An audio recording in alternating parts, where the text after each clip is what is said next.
अब बात सबसे महत्वपूर्ण खबर की, रोचक खबर की, और उत्तर प्रदेश में जो इस समय सबसे ज़्यादा चर्चा में है, क्योंकि बीजेपी के ब्राह्मण एमएलए ने बैठक करके एक जगह भोजन कर लिया और उसके बाद हंगामा मचा हुआ है।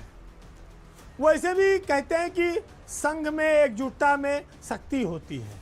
यदि आप एकजुट रहेंगे तो मजबूत रहेंगे, आपकी बात सुनी जाएगी, आपको महत्व दिया जाएगा। यूपी में भी जो सियासत इस समय चल रही है, ऐसा लगता है कि विधायकों के बीच एकजुटता दिखाने का एक नया दौर शुरू हुआ है। जातीय आधार पर विधायक जातियों में मीटिंग कर रहे हैं।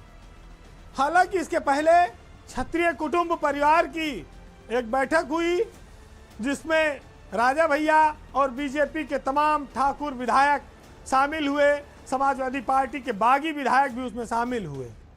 उस पर ज़्यादा किसी ने कोई नाराज़गी नहीं प्रकट की, लेकिन हंगामा मचा ब्राह्मण विधायकों के कुटुंब की बैठक का।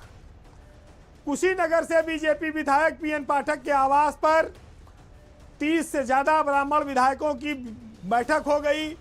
बहाना था लिट्टी चोखा खिलाएंगे, आइए शाम को विधानसभा सत्र चल रहा है, और बाद में इसको नाम दे दिया गया कि ये ब्राह्मण कुटुंब की बैठक थी। इस कुटुंब ने यूपी की सियासत में, खासतौर से बीजेपी में काफ़ी हंगामा मचा दिया है।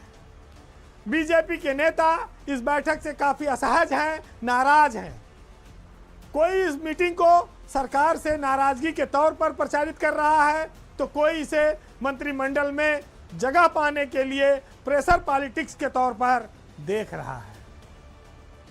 हालांकि जो इस भोज में अधिकतर विधायक शामिल थे, वो अक्सर मुख्यमंत्री के सामने नतमस्तक रहते हैं, और काफ़ी सारे तो पूर्वांचल के उन्हीं के इलाके से हैं।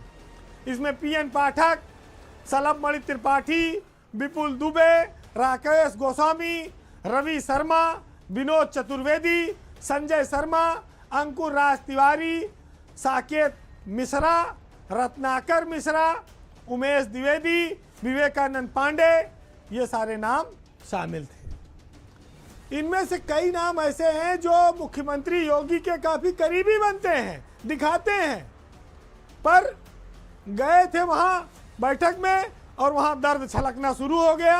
रात का मामला था, खाना बनने में देरी थी, बोले थोड़ी देर, ठंडी भी बहुत ज़्यादा है, थोड़ी देर सूप और चाय से कुछ गर्माहट लाई जाए, तब तक बातचीत चलती रहे।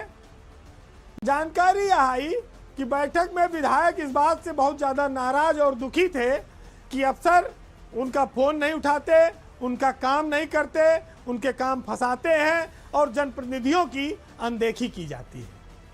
चुनाव आ रहा है, ऐसे में कैसे काम चलेगा। बात यह भी उठी कि भाई समाजवादी पार्टी ने पीडीए खड़ा कर दिया, और पीडीए की काट के चक्कर में हम लोगों को काटा जा रहा है। पार्टी में सब पीडीए के लोग बढ़ाए जा रहे हैं। ठाकुरों का मामला पहले से ठीक था, ठाकुर साहब लोगों का ठीक ही है, बचे ब्राह्मण, इनकी कोई पूछे नहीं रहा है। एक विधायक जी कहने लगे कि भैया अब तो रात में किसी के घर पे खाना खाना भी मुश्किल है, पता नहीं क्या बवाल हो जाए। दूसरे आयोजक उमेश द्विवेदी ने साफ कहा कि अपने समाज की चिंता करना कोई गलत बात नहीं है, लेकिन जो डर गए वो डरे रहे, वो भाग रहे इधर उधर, उनके खाना भी नहीं हजम हो पाया ठीक से। एक तरह से ये सब साजिशकर्ता घोषित हो गए। अब मुश्किल तो आन पड़ी है, अब बराबरी कैसे करें, इसको कैसे पाटा जाए। हालांकि प्रदेश नेतृत्व ने चिट्ठी जारी कर दी कि ये जो रात में बैठक हुई है, ये ठीक नहीं किया आप लोगों ने, और इस तरह की कोई जातीय बैठक विधायक ना करें, नहीं तो कार्रवाई हो जाएगी। उसमें से कुछ विधायक मुख्यमंत्री से टाइम ले आए, हाथ पैर जोड़ आए, और बाद में ट्वीट भी कर दी, भैया देखो हमने अपना साफ कर लिया। लेकिन कुछ अब टाइम मांग रहे हैं, उनको मिल नहीं रहा है। ये भी बड़ी अब उनके सामने संकट आ गया। जिले में हो सकता है डीएम एसपी उनकी अब सुनना बंद कर दिए हों। अब विधायक जी ना इधर के रहे ना उधर के, यानी कि ना घर और ना घाट। अब वो चुनाव में टिकट भी उनका बचेगा कि कटेगा, कई लोग तो इसमें जो है फंस गए हैं। अब देखिए सियासत में कई बार आप गलत ना हो, लेकिन अगर प्रचार गलत हो जाए तो भी आप फंस जाते हैं। और ऐसा ही कुछ हुआ है इन विधायकों के साथ भी।